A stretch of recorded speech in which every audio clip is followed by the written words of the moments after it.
Hello and welcome back to Idle Kingdom Defense. So this is our first day farming on 13300. Now we didn't farm this stage. We actually farmed this stage, which is 8650. Maybe I should have showed this in the previous video. But that's a step up from where I used to farm. Considering, remember, before we did all this, I was on stage 9130. So this would be within 700 levels of striking distance. Now, anyways. Oh, oh, did I pick something up? Yes, I picked up a chest piece. Oh, it was 5-star legendary. Gave me 6,000 steel. So, I will not change my archer element. None of the other elements matter, and it's because my arrow is plus 194, and my gloves are plus 136. There is absolutely 100% no benefit to me making another set of archer gear and another element, because even if I did that, I would always be inferior to my Frost set. And Frost is, as far as I'm concerned, the best anyways, but I'm just saying. So, with all that hedging out of the way, let's get sweeping. And I'm going to mute this, I will be right back when we finish.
there we go.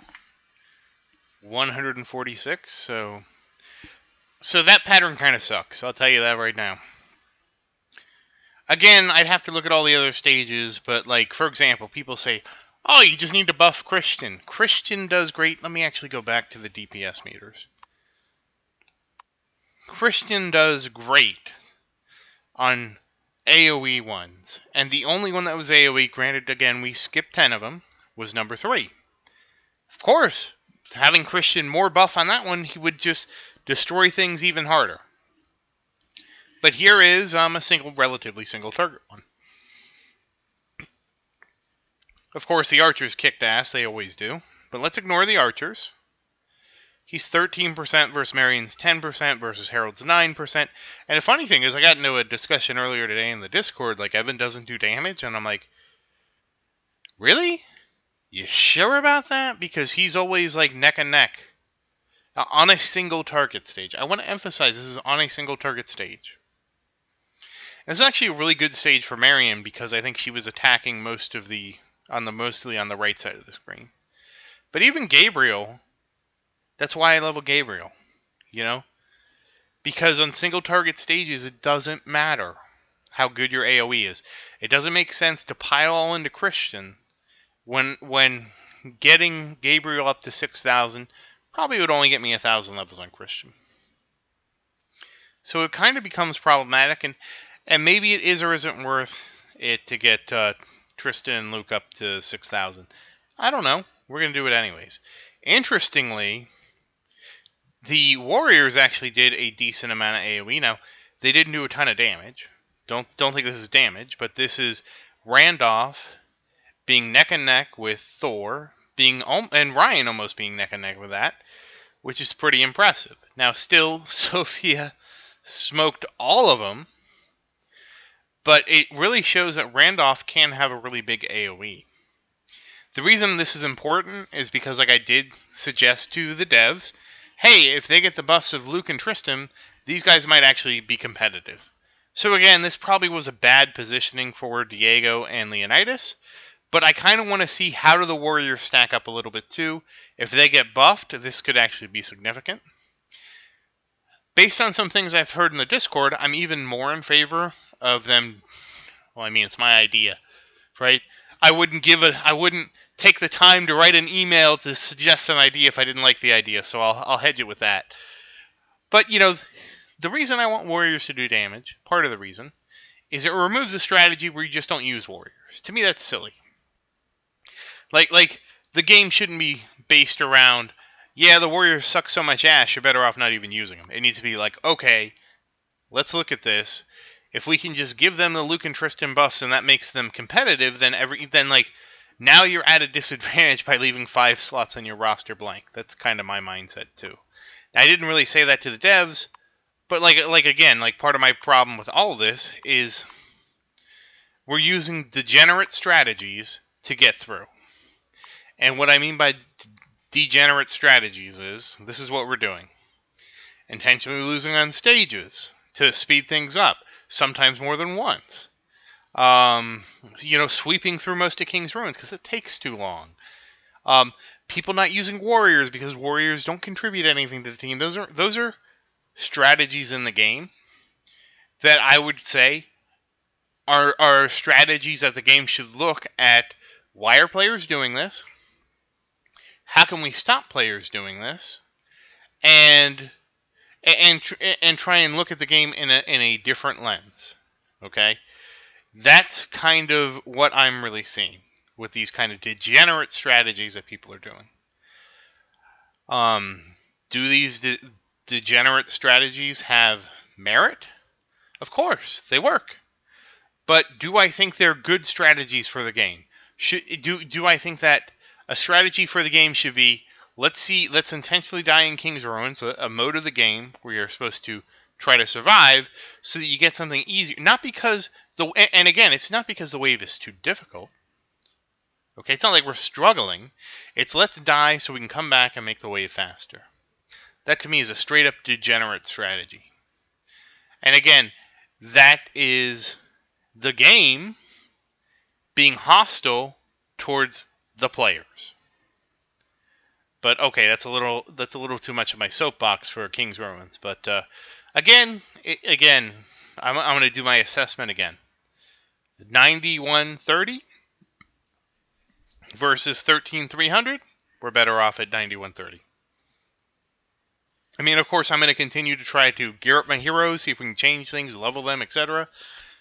But until things dramatically change, I'll give that assessment at the end of every run. So once again, thank you for watching. Please like and subscribe to support the channel. If you have any questions, please say something in the comments. I do always look forward to your questions. And thank you again. I hope you have a great day.